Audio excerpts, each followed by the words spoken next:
और सीधे हम आपको जयपुर ले चलते हैं, जहां पर मुख्यमंत्री प्रेस कॉन्फ्रेंस कर रहे हैं। उनके साथ डिप्टी सीएम हैं प्रेमचंद बैरवा और साथ ही भारतीय जनता पार्टी के प्रदेशाध्यक्ष हैं मदन राठौड़। पहले उनको सुन लेते हैं, फिर से वापस लौटेंगे।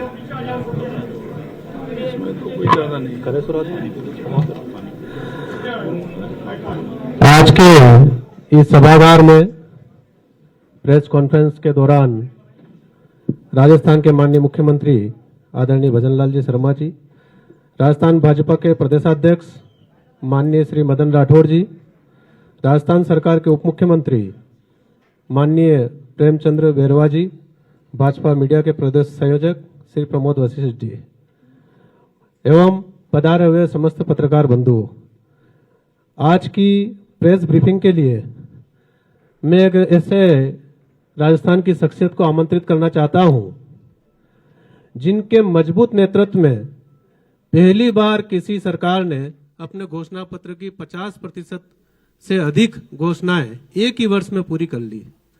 एक ऐसा मजबूत नेतृत्व जिन्होंने राजस्थान में पहली बार किसी सरकार ने पहले वर्ष में राइजिंग राजस्थान नामक समिट कर निवेशकों द्वारा अभी तक का कीर्तिमान लगभग 35 लाख करोड़ से ज्यादा का आमंत्रित करते हुए सफलता हासिल की एवं माननीय प्रधानमंत्री जी के मार्गदर्शन एवं नेतृत्व में हमारे राजस्थान की भजनलाल जी की सरकार ने एआरसीपी की वर्षों से लटकी हुई परियोजना का शिलान्यास यह भी प्रथम वर्ष में कर दिया। ऐसे अनेकानेक काम है जिनका वर्णन करना काफी लंबा है, इसीलिए राजस्थान की जनता अब माननीय भजनलाल जी को राजस्थान का भागीरथ भजनलाल जी कहने लगी है।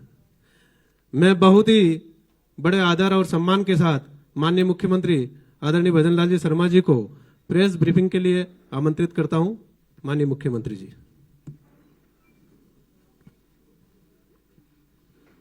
सभी को नमस्कार।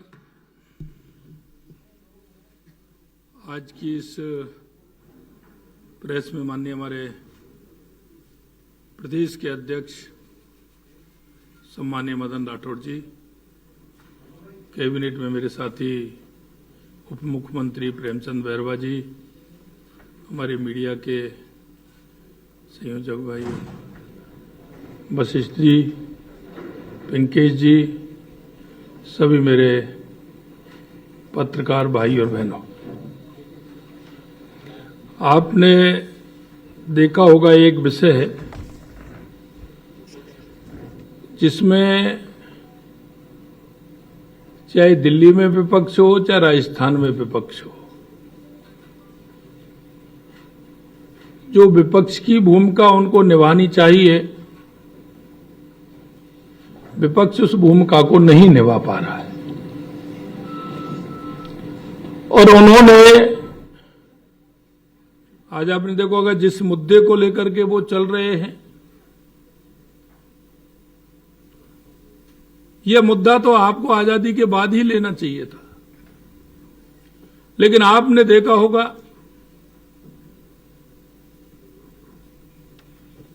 हमारे देश के पहले कानून मंत्री और जिन्होंने इस देश में संविधान निर्माण करके उस अंतिम पंक्ति में बैठे व्यक्ति को कैसे आगे लाया जा सकता है, उसके लिए उन्होंने काम किया।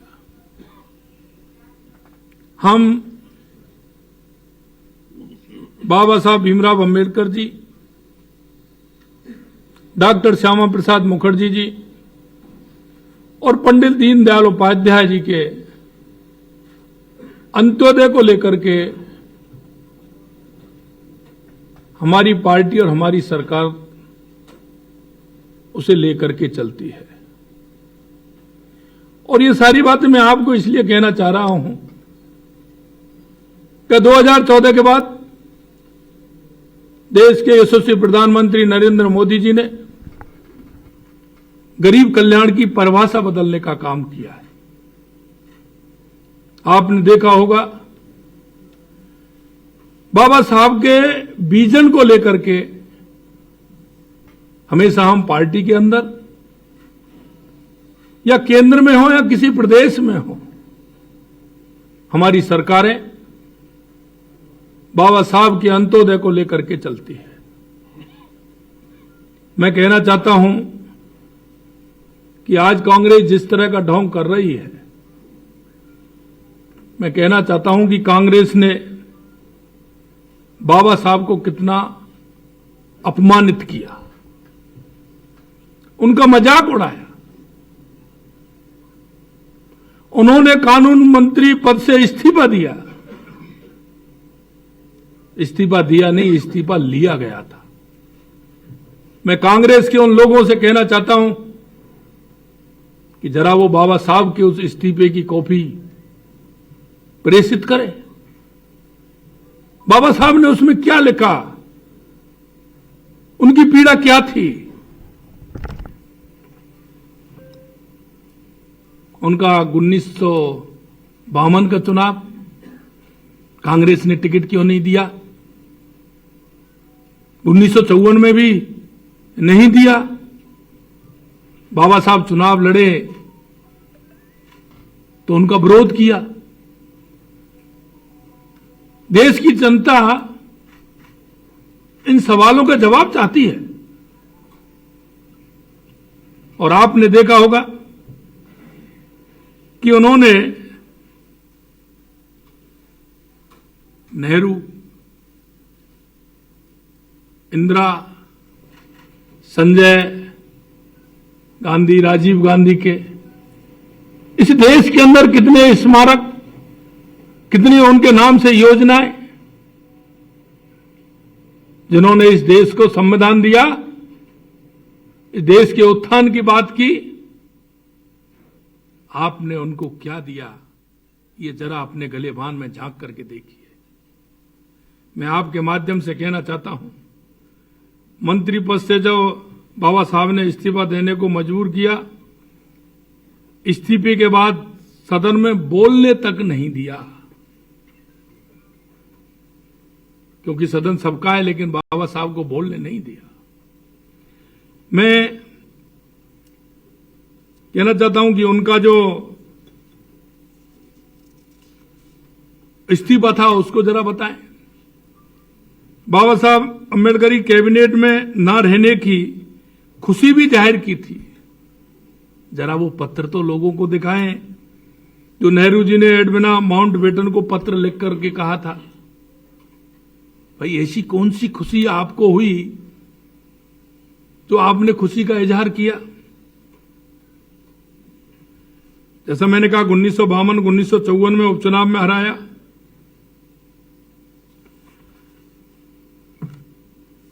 कांग्रेस पार्टी इतने दिन तक शासन में रही, बाबा साहब को भारत रत्न तक नहीं दिया, जरा उसका भी खुलासा करें। अगर भारत रत्न दिया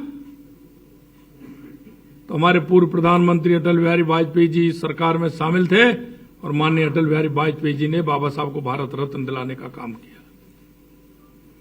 मैं आपसे कहना चाहता हूं, हमारे देश के यशस्वी प्रधानमंत्री नरेंद्र मोदी जी ने सरकार आई तो दिल्ली में अंबेडकर सेंटर बना करके तैयार किया। लंदन में जहां बाबा साहब रहते थे उनकी स्मृति में, उनके जो निवास स्थान है उसकी स्मृति में वहां अंबेडकर हाउस बनाने का काम किया, अंबेडकर स्मृति बनाने का काम किया। और मुझे सौभाग्य मिला कि मैं अब की बार जब लंदन गया तो बाबा साहब के उस स्मृति पर जाने का मौका मिला और मैंने वहां श्रद्धांजलि अर्पित की। मैं आपसे कहना चाहता हूं, बाबा साहब का एक भी स्मारक कांग्रेस ने नहीं बनाया। पंच तीर्थों का निर्माण देश के यशस्वी प्रधानमंत्री नरेंद्र मोदी जी ने किया, जबकि पूरे देश भर में, जैसा मैंने आपको बताया, नेहरू, इंदिरा गांधी, संजय गांधी, राजीव गांधी के नाम से सैकड़ों स्मारक, अस्पताल, सड़कों के नाम रख दिए गए। आज वो किस तरह से ढिंढोरा पीट रहे हैं।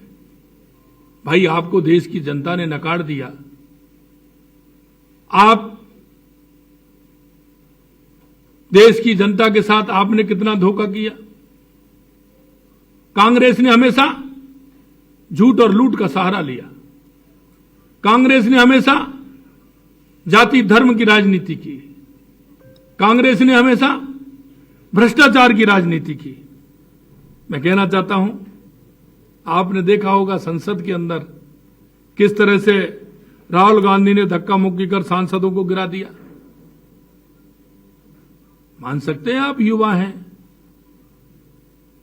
लेकिन उन सांसदों को किस तरह से आपने गिराया, उनको किस तरह से बेइज्जत किया, महिलाओं को बेइज्जत करने का काम किया।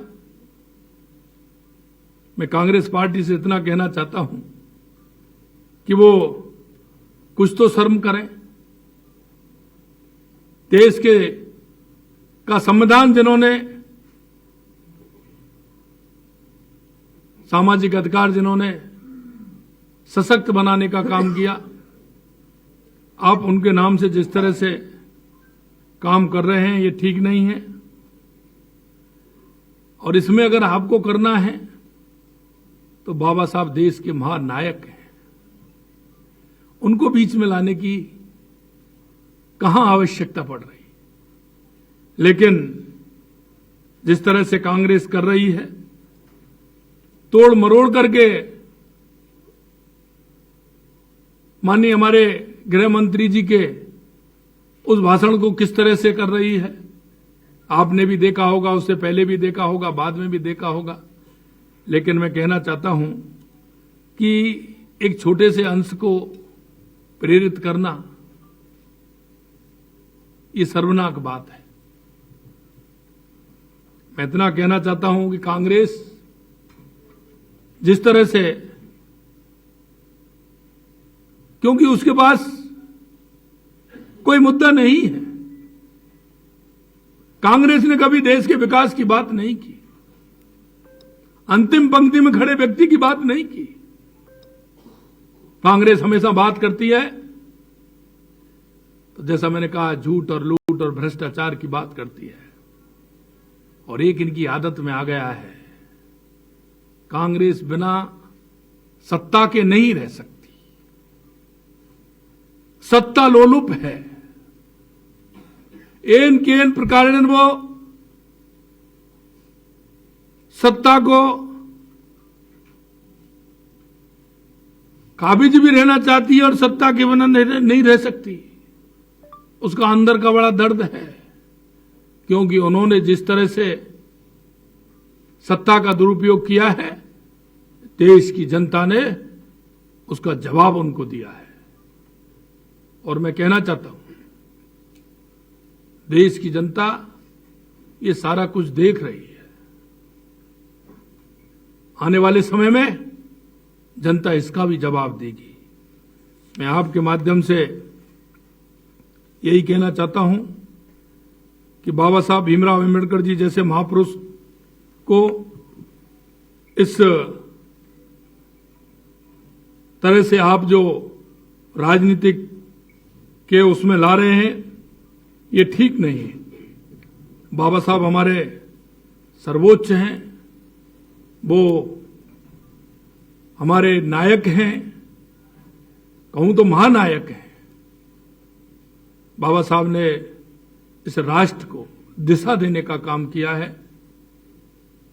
हमारे सामाजिक का जिस तरह से उन्होंने हर व्यक्ति को आगे लाने का काम किया है, निश्चित रूप से मैं उनको नमन करता हूं।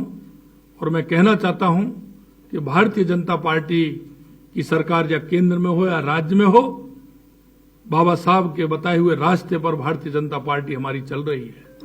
और हमेशा गरीब उत्थान, गरीब कल्याण के लिए हमारी सरकारें काम करती हैं। और आपने देखा होगा, एक साल के अंदर लगातार हमारी सरकार ने भी जो हमने कहा था, उसके लिए हमारी सरकार ने काम किया है। आज के संदर्भ में मैं आप सभी से इतना ही कहना चाहता हूं। आप सभी आए, आप सभी को बहुत बहुत धन्यवाद। नमस्कार, राम राम साहब। धन्यवाद पत्रकार बंधु।